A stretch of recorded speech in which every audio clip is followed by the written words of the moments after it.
Hello friends. This is Yogesh Bhavsar. मैं आपके लिए दूसरा वीडियो लेके आ रहा हूँ जो भी काफ़ी इंटरेस्टिंग है पहले वीडियो के हिसाब से। और इसके पहले कुछ भी हम डिस्कस करें, I will give you a major disclaimer कि जो भी मैं शेयर कर रहा हूँ ना ही कोई इंडिकेशन ऑफ बाय सेल है या कोई एडवाइस है। ये सिर्फ एजुकेशन पर्पस के लिए बनाया गया है video. And this video will be shown only for education purpose only. No buy sell indications are over here. I'm not a SEBI registered, so before taking any risk, please make sure you take your financial advisories guidance and do trading. तो आज ये video जो है वो काफी simple है। मेरा sector rotation बहुत ही सिंपल इंडिकेटर है जो मैं शायद 2 3 या 5 मिनट का ही वीडियो बनेगा। ये छोटा है, प्रीवियस वाला काफी बड़ा था, 40 41 मिनट्स का था, क्योंकि वो पूरा का पूरा वाईटी सिस्टम एक्सप्लेन कर रहा था। अब ये सिस्टम क्या कहता है? ना ही ये सिस्टम है ना ही कुछ है, ये सिर्फ एक सेक्टर रोटेशन है ताकि हमें पता चले कि मार्केट में कौन सा सेक्टर चल रहा है। ओके। ये इंडिकेटर वापस वाईटी है, स्टूडेंट्स के लिए ही है। अगर आपको इसके लिए सब्सक्रिप्शन चाहिए तो आप ये मुझे ईमेल कर सकते हैं ytaschool@gmail.com और फिर मैं आपके लिए सब्सक्रिप्शन एक्टिवेट कर दूंगा। ठीक है। इसके लिए हमें करना क्या पड़ेगा? वापस से वही चीज कि चार्ट पूरी नेकेड होनी चाहिए, कुछ भी उस पर होना नहीं चाहिए। आप यहाँ पे इंडिकेटर्स पर जाइए, इनवाइट ओनली, और यहाँ पे आप देखेंगे YTA सेक्टर रोटेशन। हम उसको क्लिक करेंगे और 2 मिनट के लिए हमें वेट करना पड़ेगा क्योंकि ये लोड होगा, डिपेंडिंग आपका इंटरनेट स्पीड कैसा है। मेरा की जस्ट अ सेकेंड। या हो गया। ठीक है। और आप इसको डबल क्लिक करके पूरा वीडियो पूरा ओपन कर सकते हैं। आप देखेंगे कि मेरा पूरा इंडिकेटर है ये 1 2 3 और 4 टेबल्स में बटे हुए हैं। सो बेसिकली व्हाट ये ट्राई करना चाहता है कि एक मंथली इंडिकेटर है, एक वीकली है, एक डेली है और एक सबका कॉमन है। ठीक है। ताकि वो बता सके कि सारे के सारे 3 में कौन सा स्ट्रॉन्ग सेक्टर है जो आपको अलग से लेफ्ट हैंड साइड में बताया जाएगा। ठीक है। अभी इसमें कुछ सेटिंग करने की जरूरत नहीं है, आपको खाली इस पे डबल क्लिक करना है।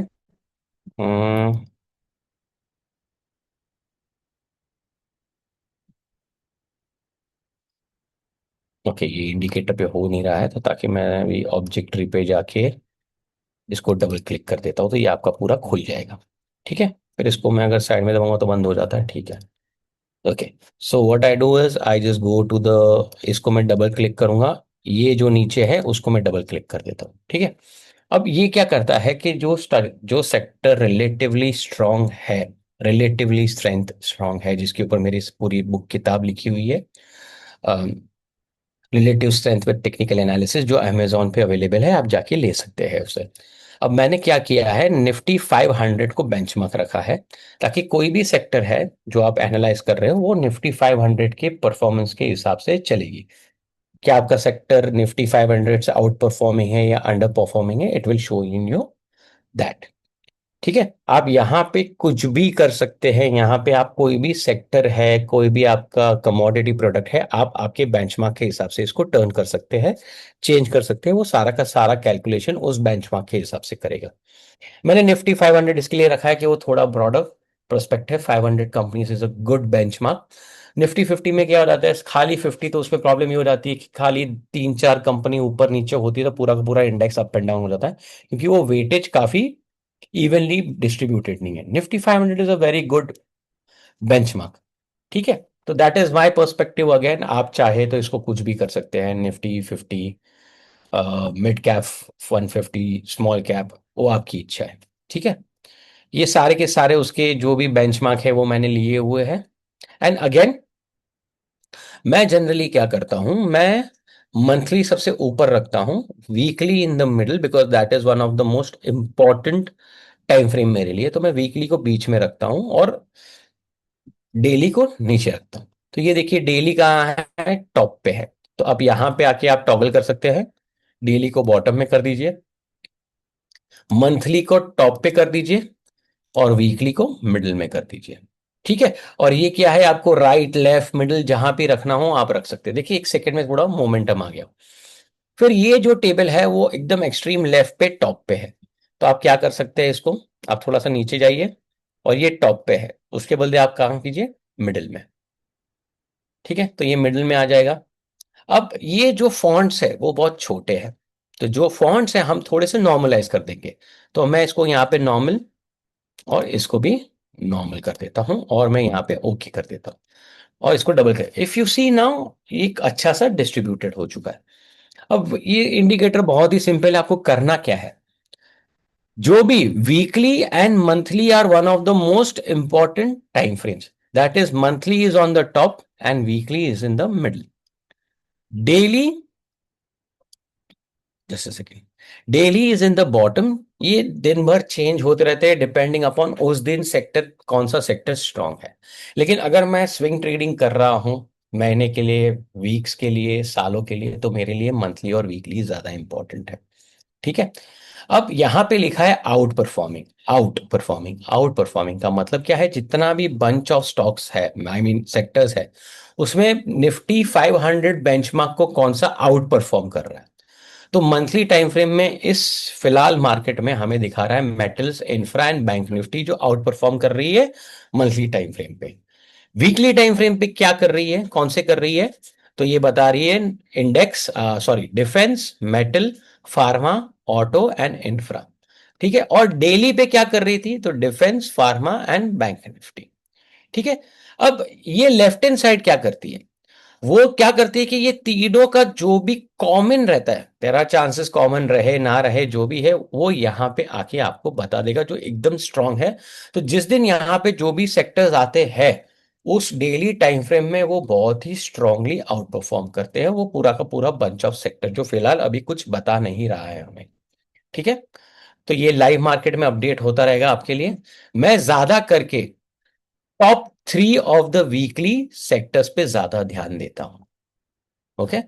ये देखिए, अगर आप ईएमएस है जो मैंने डाला हुआ है कैटेगरी, वो यहाँ पे 2 एरोज है, तो जितना 2 एरोज रहेगा उतना बेटर रहेगा।